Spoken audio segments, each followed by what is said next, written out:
ating master therapist.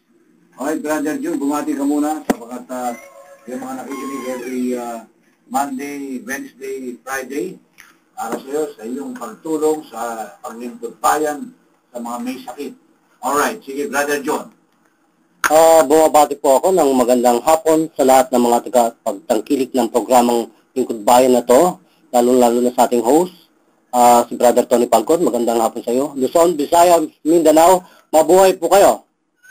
Alright, maraming salamat Brother John. Mga bisita natin, maya-maya, pakisulat mo nga yung pangalan, ano? Yung mga bisita natin nandiyan, pakisulat mo yung pakisulat. Alright, okay, standby lang tayo, maya-maya ng konti. Bumati ka muna riyan na Miss Jesu Rivera, ay Miss, o sister pala, o sister, sister ko yan. Alright, sige, sister, bumati ka muna.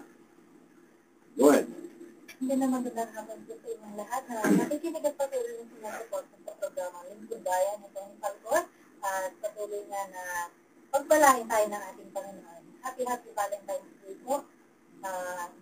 Belated, I mean. Let's go. Belated na yan, ha?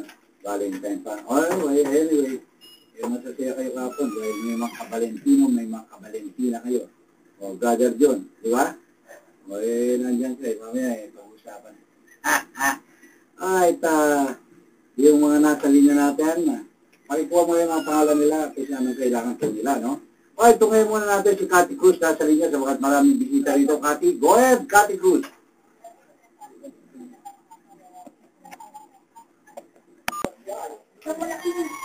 Live pa rin tayo mga ginigili ko mga kababayan dito sa ating program Lingkod Bayan, hosted by Brother Tony Falcon. Live po yan, every MWF po tayo. So, ito po yung matatagpuan sa 304 Domlaw Building, Shaw Boulevard, Barangay Pleasant Hills, Mandaluyong City. So, ito pa rin po si Brother June na sasabi po sa inyo na mabuhay po kayo, na kung saan po pinagtutulubayan natin ang ating gawain sa pagtulong sa mga may sakit, may mga diabetes, kidney problem, renal problem, high blood, heart attack, so sobrang dami na po, anemia.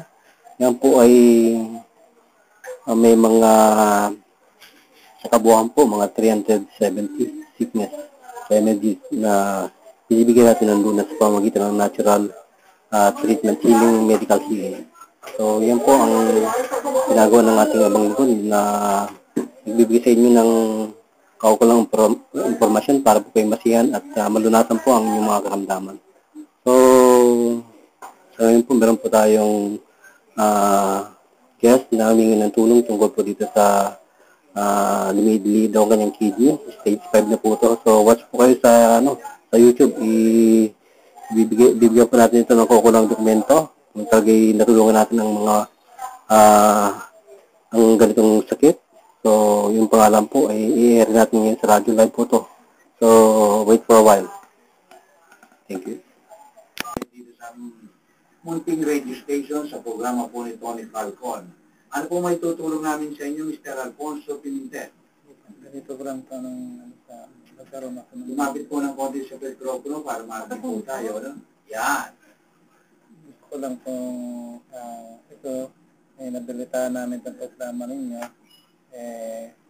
gusto rin naman kaming lumapit dito at tungkol sa ating sakit. Ay, kayo po ba mismo? Oo.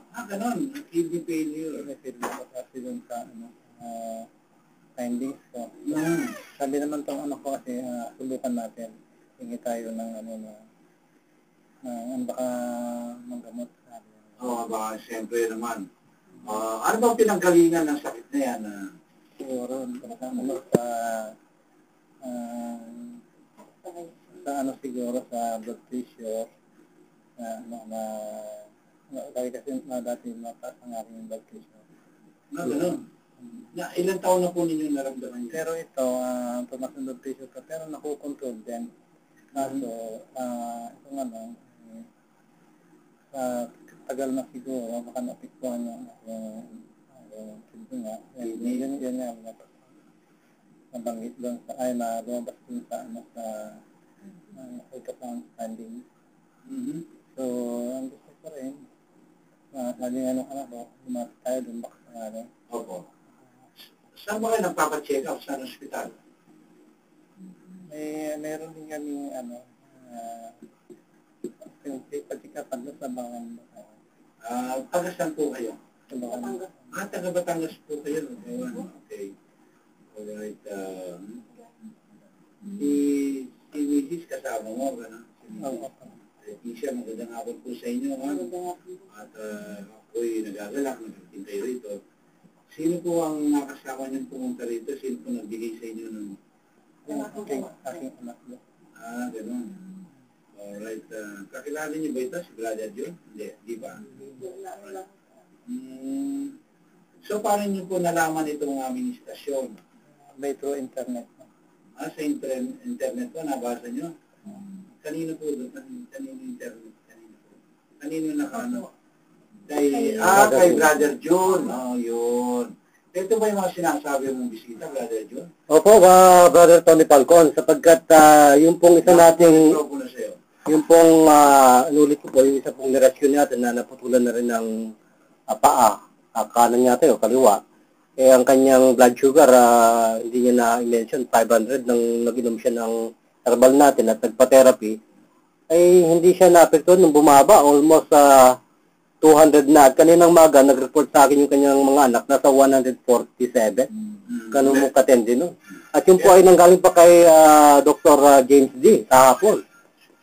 Anis ng hapon po, Brother Tony Falcon. At siya nagpapasalamat sa ating lingkod bayan, sa ating programa po. Alright, ito mga nandito ngayon, may problema sa kidney failure, Brother John, ano?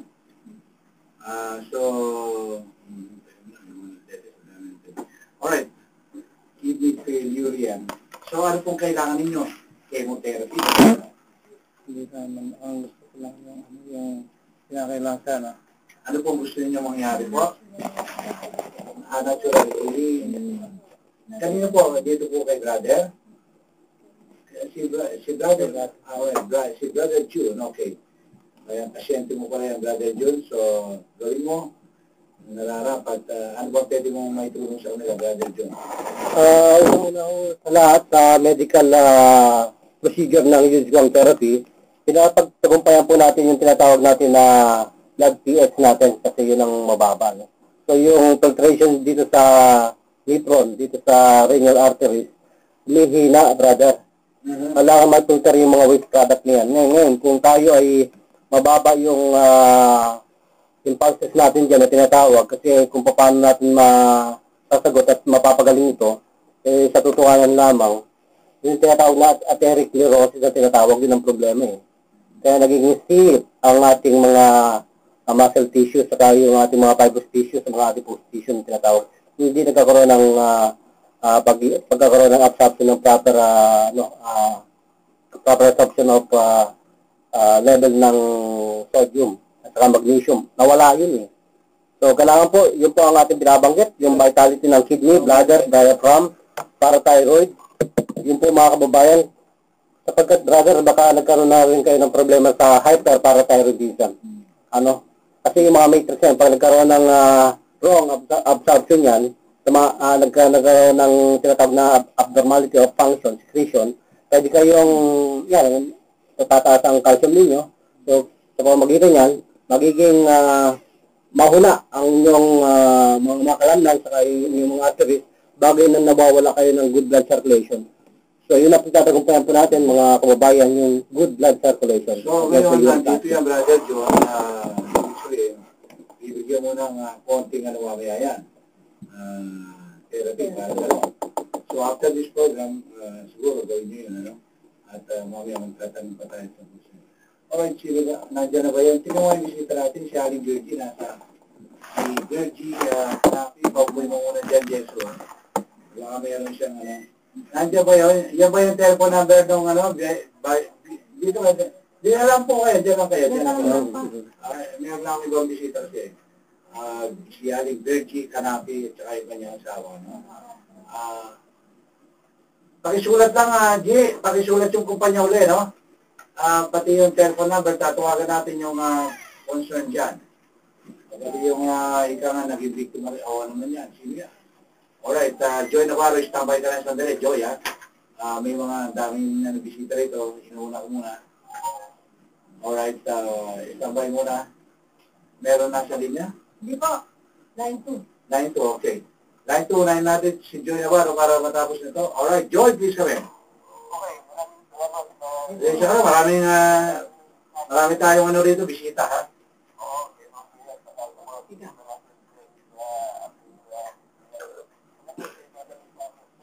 Kaya natin ito, at kaya ng marami nating mga kababayan. Si Department of Agrarian Reform, Secretary Virgilio Elotroye, ay may ugaling pagkalanggam na dapat natin gayahin. Di ba, ito yung ugali naman. Ano naman yung langgam na naman talaga, binigyan mo na naman akong kakaibang word. Langgam, may ibig sabihin yan. Masakit pag kumagat yan. Ay, hindi. Si Secretary Virgilio Elotroye, hindi na siya nangangagat. Iba naman yung kanyang sistema. Hindi ba ang mga langgam, kung kanyang panahon ng pag-araw, nag-iipo naman para sa pagdating ng pag-ulan. Ganito yung style ngayon ni Secretary Virgilio Elotroye. Inihanda niya ang tanggapan ng Department of Agrarian Reform at maging ang mga empleyado nito para maging safe naman pagdating ng panahon ng pag-ulan sa kanilang pagpasok dito sa kanilang tanggapan sa lahat ng mga daanan o pintuan ito mula doon sa exit, meron na ngayon inihahandang shade, no? O yung bubong na pagkababa mo doon sa bus, pwede ka na pumasok ng tuloy-tuloy na hindi ka nababasa. Ito ngayon ang kahandaan ng administrasyon o Secretary Virgilio Elotroye para sa kanyang mga empleyado dito sa Department of Agrarian Reform